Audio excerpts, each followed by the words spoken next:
مرحبا بكم إخواني أخواتي في فيديو جديد وموعد جديد على قناتكم.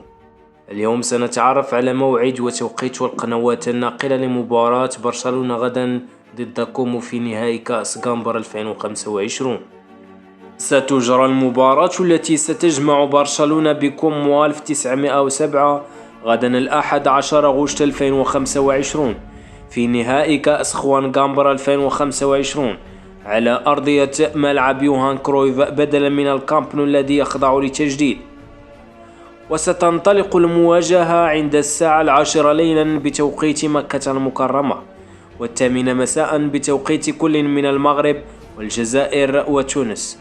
ويمكنكم إخواني أخواتي متابعة هذه المباراة مجانا وبشكل مباشر عبر القناة الرسمية لنادي برشلونة على اليوتيوب في بث عالمي مفتوح. دمتم سالمين.